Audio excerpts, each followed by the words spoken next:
नमस्कार दोस्तों, आप सभी का मेरे चैनल पे स्वागत है।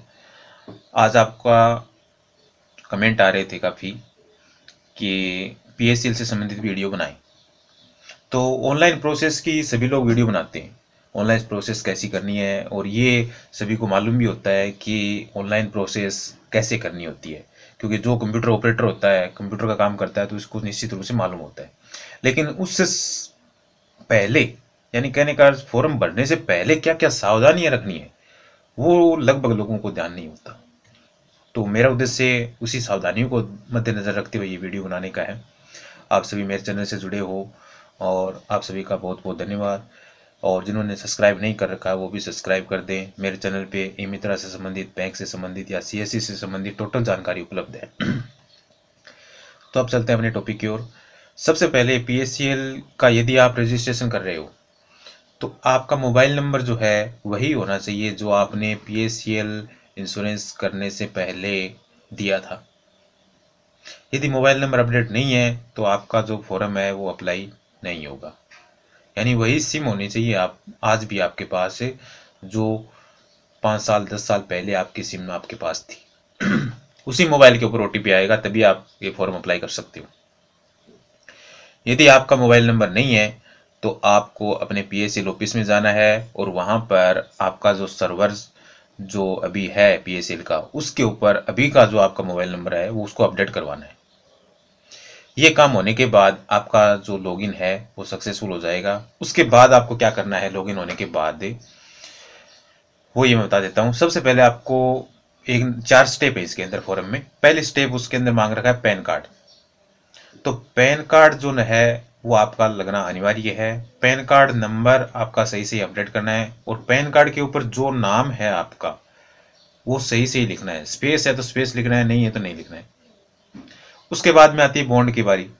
जो पीएसएल का बॉन्ड है उसको भी स्कैन करना है और पीएसएल के बॉन्ड के ऊपर आपका क्या नाम है वो सही से लिखना है। यदि पीएसएल के बॉन्ड में और पैन कार्ड में अलग अलग अलग कोई दिक्कत नहीं है, आपको एज जो डॉक्यूमेंट के ऊपर नाम है वही लिखना है। अलग अलग है तो अलग अलग लिखो, ठीक है। उसके बाद आती है मोबाइल नंबर की बारी।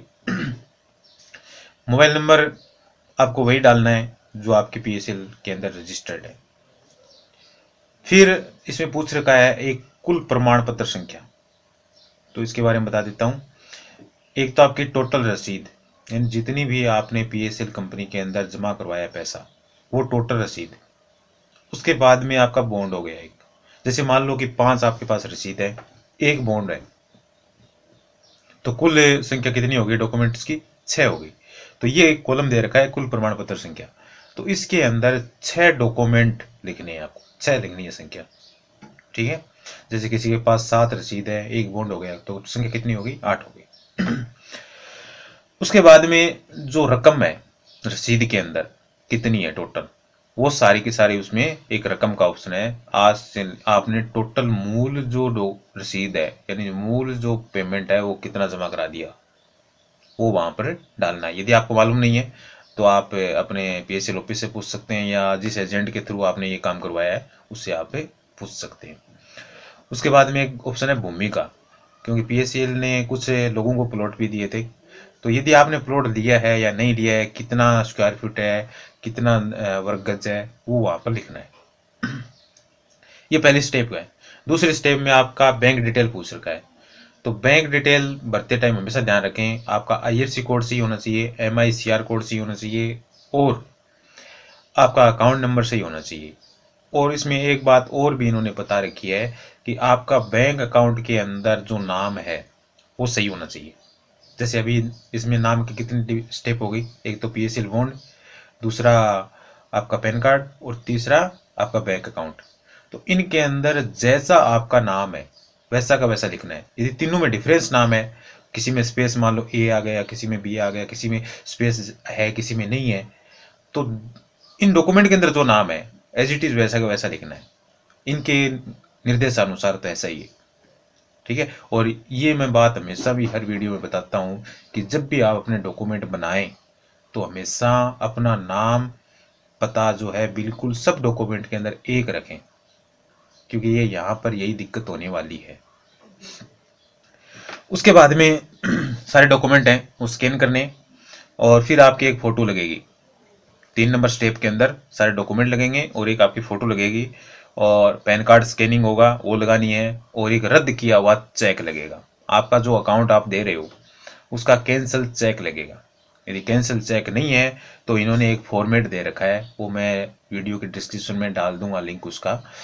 तो उस वो जो फॉर्मेट है उसको भर के बैंक से सील लगवा करके मैनेजर की आपको लेके आनी है और उसको अपलोड करवाना है। फिर इसमें जो PACL सर्टिफिकेट है यानी बॉन्ड 4 नंबर स्टेप के अंदर वो स्कैन करना है, और रसीद जो है वो एक एक स्कैन करनी है अलग अलग। उस रसीद का क्रमांक क्या है और कितने अमाउंट की है, इस प्रकार से टोटल है वो रसीद आप अपलोड करते जाना। ऐड का एक ऑप्शन है, उसमें ऐड करते जाना और टोटल अपलोड कर लेना। आपकी रसीद के अंदर जो रकम है और जो आपने रकम पहले भरी थी वो सारी एक होनी चाहिए। इतना होने के बाद आप इस फॉर्म को सक्सेसफुल SMS आएगा। SMS आने के बाद एक रजिस्ट्रेशन नंबर आएगा, आवेदन नंबर, कि आपने ये फॉर्म भर दिया, ये आपका नंबर है।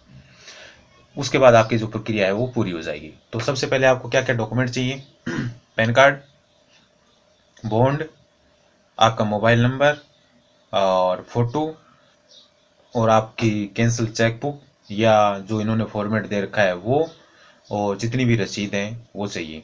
ये सारे डॉक्यूमेंट आपको लेकर के आपको किसी भी कंप्यूटर सेंटर पर जाना है और फॉर्म अप्लाई करवाना है। और इसमें जो एरर आ रहा है कि ऑलरेडी एग्जिट मोबाइल, तो ये जो एरर आ रहा है, इस प्रकार का एक एरर आ रहा है उसके ऊपर जब फॉर्म भर रहे हो, तो वो एरर उन लोगों के लिए आ रहा है जो 2013-14 के अंदर जो फॉर्म ऑफलाइन जमा करवाए थे, जिनका पेमेंट आया है, कुछ एक का आ गया, कुछ एक का नहीं आया। तो वो PACL ऑफिस जो है उसको वेरिफिकेशन कर रहा है किसका आया नहीं आया, वो भी सब क्लियरिंग हो जाएंगे।